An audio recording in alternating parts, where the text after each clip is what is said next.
এসে বাগানের মধ্যে নিয়ে গিয়ে আমাকে জোর জবরদস্তি খাইতেছে, আমার হাত ভেঙে দিয়েছে, পা ভেঙে দিয়েছে, আমাকে নিয়ে নিয়ে আসার পরে ওর বাসায় নিয়ে গিয়েছিল।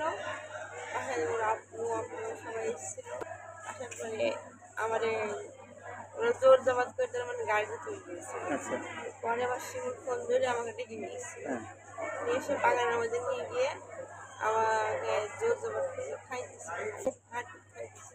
এটা এটা হলো এই 11টা।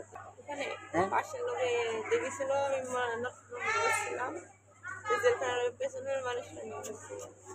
আমার হাত ভেঙে দিয়েছে, পা ভেঙে দিয়েছে, আমার তো হাত পা বেঁধে খাই দিয়েছে। আমাদের পরিস্থিতি কাগজ ওগুলো সব কাদা মাদা নেমে গেছে। মানে এখন কি সম্পর্কে অস্বীকার করছে নাকি তারা? জি হ্যাঁ, ছেলে অস্বীকার করছে, ছেলে অস্বীকার করছে, ও অস্বীকার করতেছে। তার মানে অন্য পরিস্থিতি হচ্ছে। ছাগলের নাতি মন্তব্য করে কেন?